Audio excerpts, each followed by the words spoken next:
Hi, I'm Alex Moyes, and this is my first ever buy-to-let property.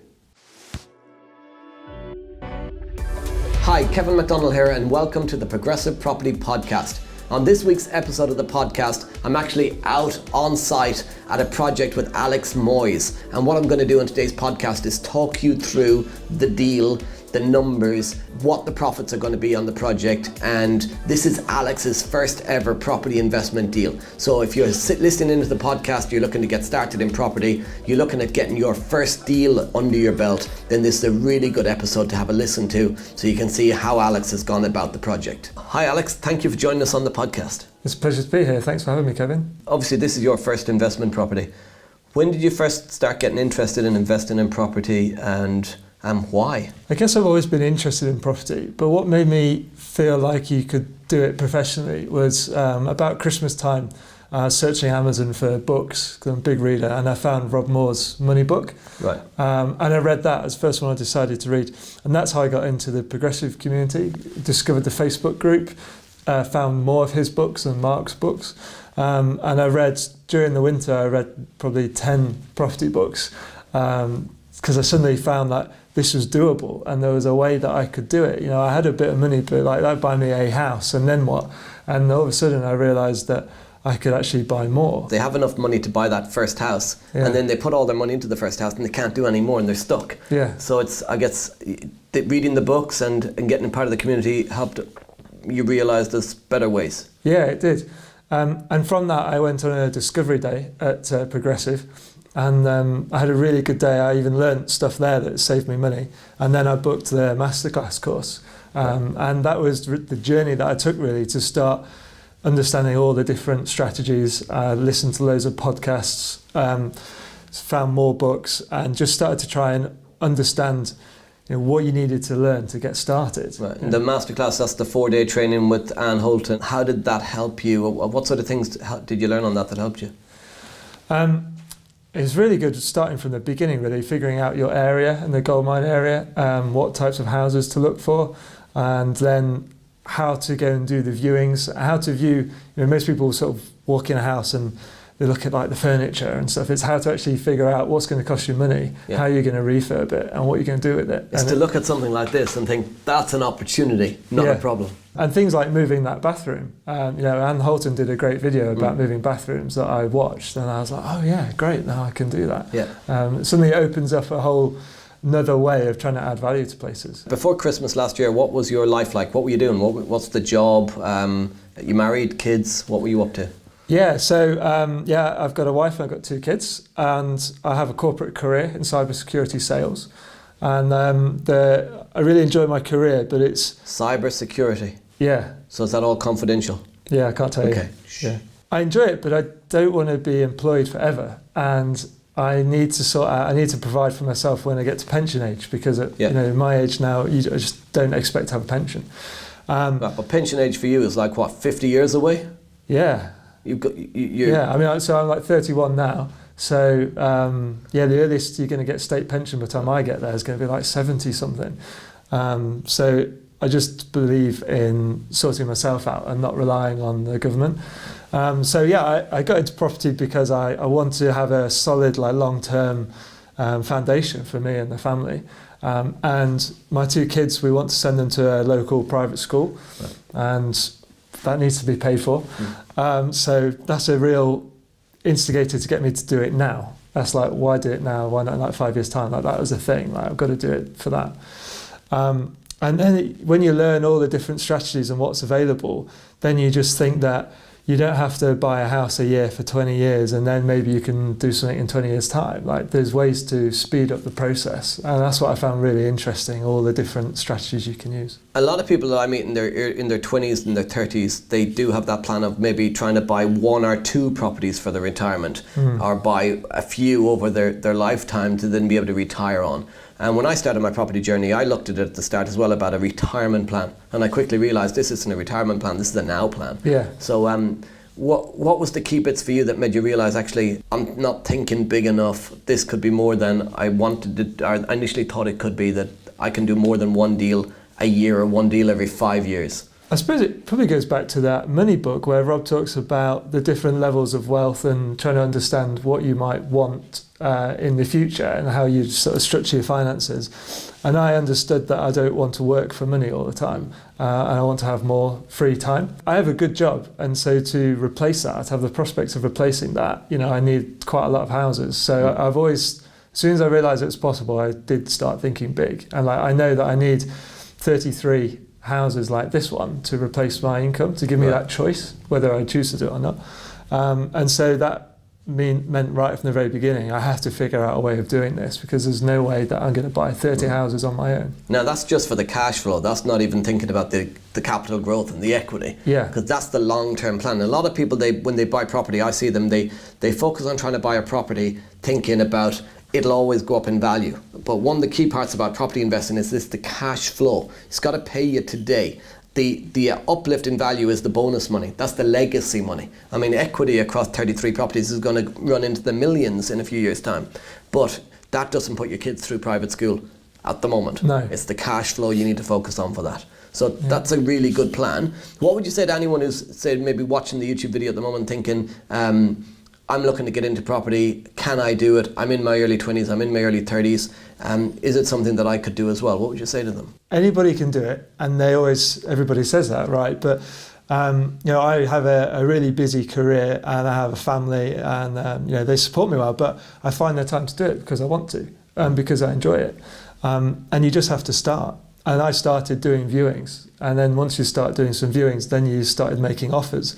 And then you kind of build up. One thing leads to the next. You have to sort of risk something happening, don't you? You've got to go out there and do it. And the next steps either will take care of themselves, or you'll realise you've got to go and learn that thing, and then you can go and learn it, and then you do it again. And that's what I found. Everything that I do opens up more options or more activities that I then need to go and learn about, and I learn about them, and then you go through your journey like that. This property, you viewed it a couple of months ago? I actually viewed this when we were doing the JV Finance Raising Challenge. Right. That was about 3 months ago now. I viewed it during that week, tried to understand the situation of the seller, whether there was some motivation there, and I thought that the house worked, and it definitely works from a rental point of view. So what was the situation of the seller of this property? Why was it on the market for sale, and why was it in such a state? So the previous owner was an old lady who had gone into a home, and I think the house had been empty for about 18 months by the time I viewed it. So it certainly was looking unloved and a bit uncared for, and it was being sold by her son. And they'd had it on with 2 agents already. I think they'd had sales fall through because of some of the issues that the house had. Yeah. So I kind of identified that they were motivated because it was costing them money, and that it worked for me in terms of what I could do with it and in the area that it was in. Right. So, and it looks like it's going to be a really good project, a really good starting project. Obviously, this was 3 months ago when you initially viewed it. It's your first property deal. Yeah. What's your plan for the second property deal, the third property deal? You mentioned a few minutes ago about how your plan was to build up for retirement. Yeah. How quickly are you moving now? So about a month after we agreed the price of this one, I agreed a sale price on the second property. And because I had that extra confidence, that happened a lot quicker, did more viewings, I understood where I wanted to view and kind of the house that I wanted. I had a better idea of prices and things. So I made an offer. I think they were quite motivated sellers, and so I got a great price on that. And now that's in the legal process as well. So that's your number second 2. deal. Yep. Yeah. And my plan is it's kind of finance dependent. So I'm really trying to focus on raising finance right now so that I can grow that portfolio. I have an objective to get to that 33 in 2 years' time, if possible, to give me choices. Yeah. I don't believe that I'll all be buy-to-lets. I think we'll start with buy-to-lets and then maybe progress on to some HMOs, so that I actually need less properties to get there. The Joint Venture Finance Raising Challenge, you were one of 5 people that got to pitch a deal to an angel investor, myself and an angel investor, and obviously I funded this deal for you as part of that challenge. Did that challenge help you change your mindset about raising money, or what was your thoughts on raising money before the challenge compared to where you're at now with your beliefs around money and how other people may invest in your business? Because you're starting out, you've not done any property. Some of the challenges I see from people quite a lot is the mindset of, why would somebody give me money? Why would somebody lend me money? I don't have years of experience in property. It's okay for Kevin, but I'm at the beginning of my journey. We're in Newark. It's not exactly like central London. Yeah. Would somebody want to put their money into a town like Newark? So what's your beliefs now from reading the money book back in December through to the JV Finance Raising Challenge? Have you had a mindset shift around money? I think the biggest thing that I've had a mindset shift around is the fact that the world can be a bank, or that social media can be a bank. I get money. I did get money in how it works because of my sales career, but it was, having faith that other people will lend me money if I present myself in the right way. And the challenge made me understand what my strengths were, what I could bring to someone, and it made me understand how my contacts, my local knowledge, the team that I have around me is of value to people. And it also opened my mind up to how, where you find them and how you put yourself out there and how you attract finance without going around saying I've got a deal and I want some money. I find that it's a lot, that suits my character better. I'm always kind of keen not to be perceived like a car salesman. Sorry for the car salesman out there. So the sort of be credible, build relationships, be authentic. That's kind of really important to me. And I find that investors like that because they want to get to know you. And once they get to know and trust you, then it becomes a much easier question to say, how much money have you got to invest? What would you like to do? From my point, the reason there was 800 people took part in the Joint Venture Finance Raising Challenge, and the reason I chose to invest in this project, I didn't necessarily just invest in the project. I invested in you because what you didn't try and do was go on and hype it all up. I've got this multi-million pound deal for my first ever project, or I'm going to make millions of pounds on this deal, or even tens and tens of thousands of pounds. You were just very honest about the return on the deal. It was just a normal property on a normal tourist house in a normal street in a normal town for a normal return. It was not hyped up. It was just, this is what I've got. And these are the things that are the bread and butter of property investing. These are the things that I buy all the time. We control these properties through lease options. We purchase them with JV Finance. And these are the bread and butter of a property investing starting home. And even to scale your business. Progressive Property, the foundation of their business is built on terraced houses. So for anyone watching and thinking, will other people invest in you? It is about you being you. I invested in Alex because he was just Alex, and he was not trying to be something he wasn't, and he presented a property that was just a normal house.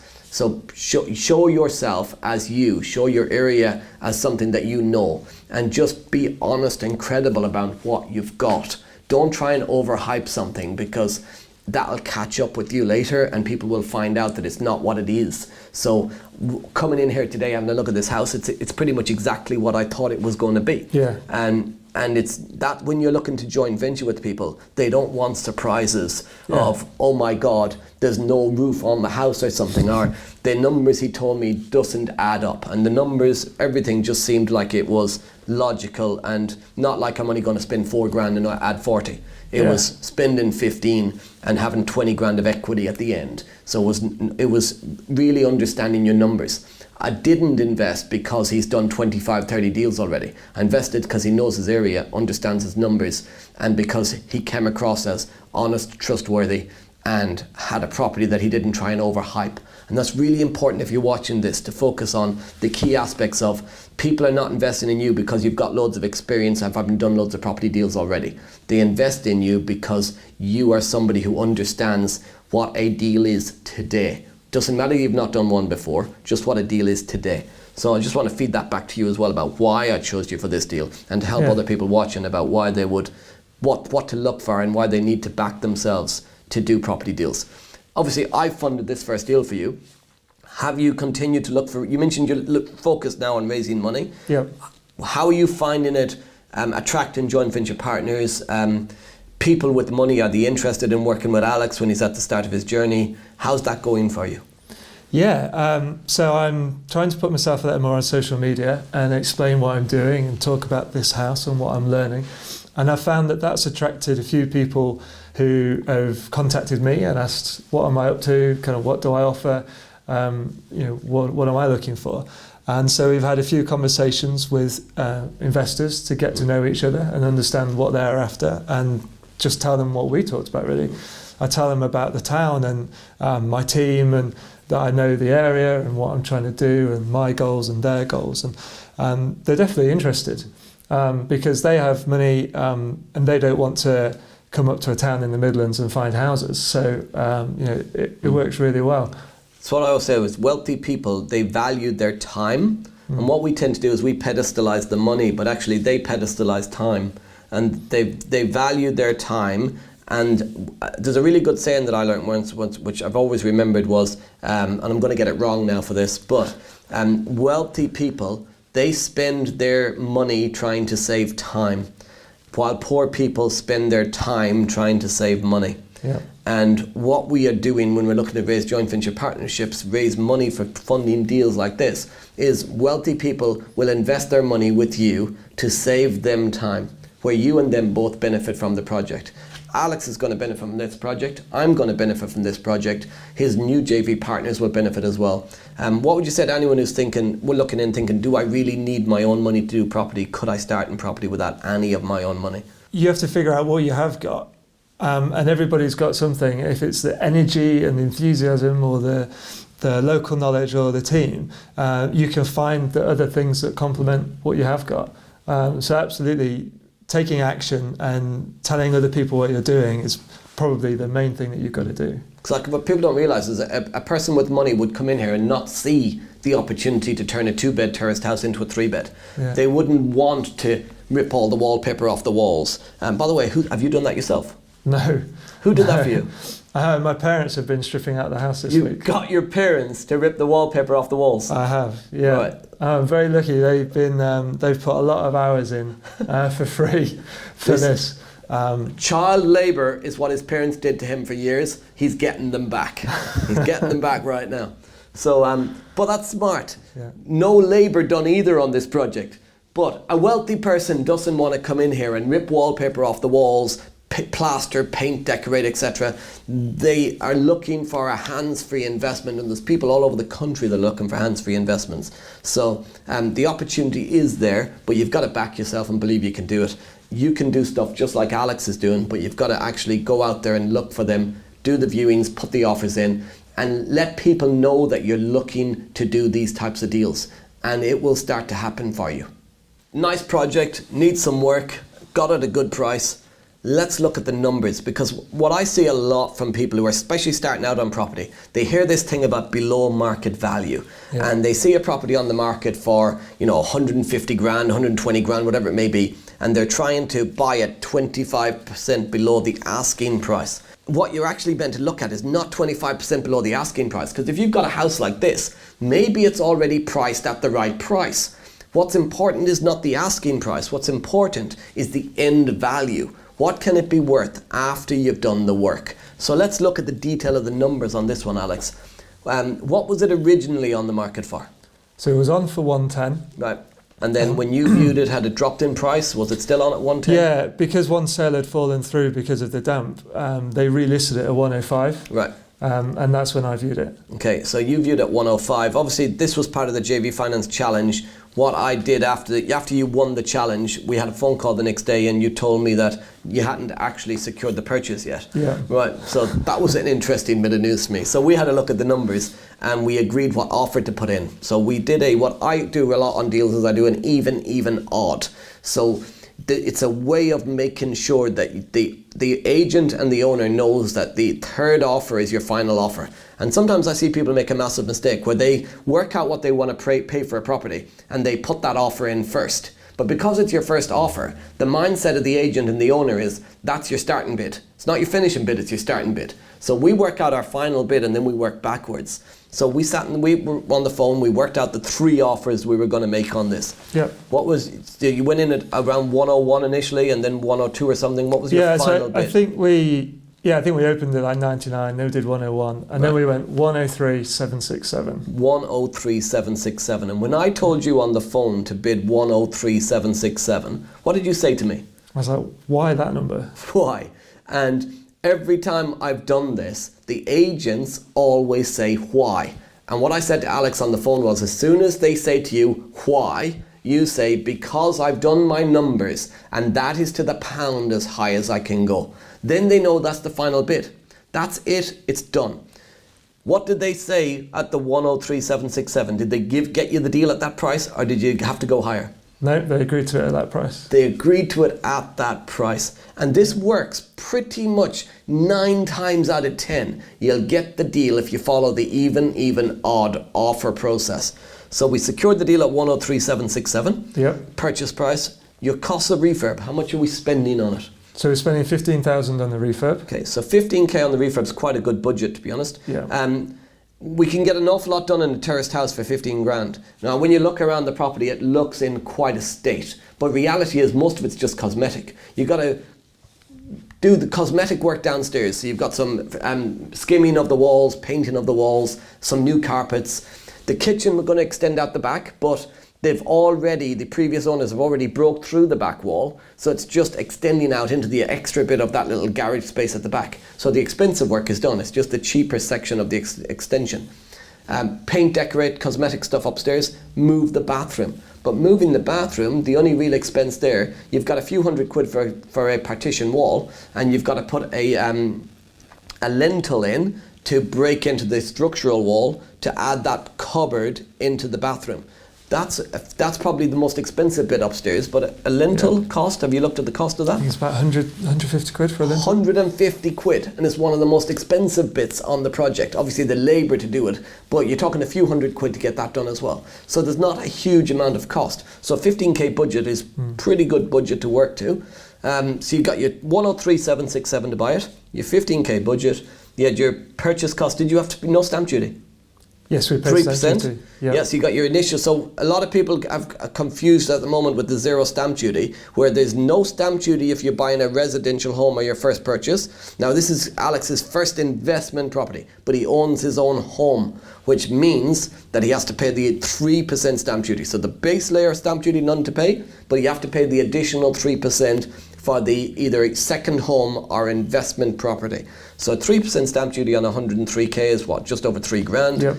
And then you've got the finance costs on the loan. Yep, and the legals. And then the legal costs. So all in, with 103 and 15 is 118, and 3 for stamp duty, 121. Finance costs, you're going to be in for around 125, 6, 7, something like that? Yeah, so the other legals were 3,000.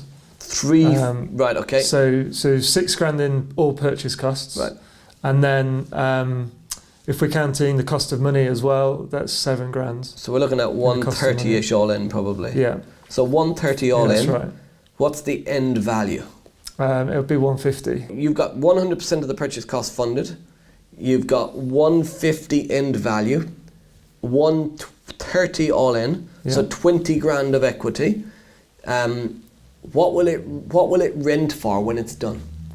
I believe it will easily rent for 650. 650, and you'll refinance onto a mortgage. Have you worked out yet what the monthly mortgage payment around will be?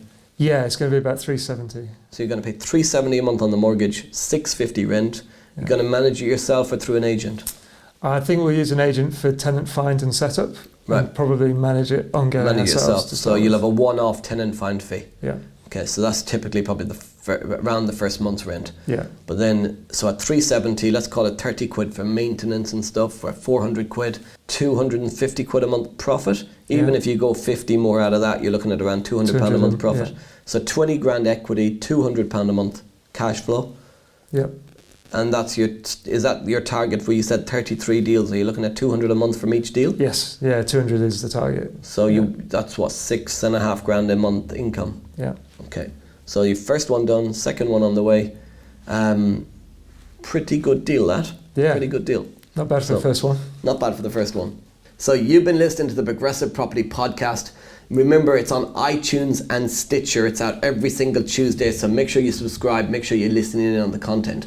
Also, because we've done a tour here in Alex's property today, I'm going to be doing a video of the tour of the property on the Progressive Property YouTube channel. So go and subscribe to the Progressive Property YouTube channel. If you've enjoyed today's podcast, if you've been listening in, you can go and have a look at what the actual property looks like. You can see a tour of the property. So go over to YouTube, Progressive Property YouTube channel, subscribe to the channel and have a watch of that tour.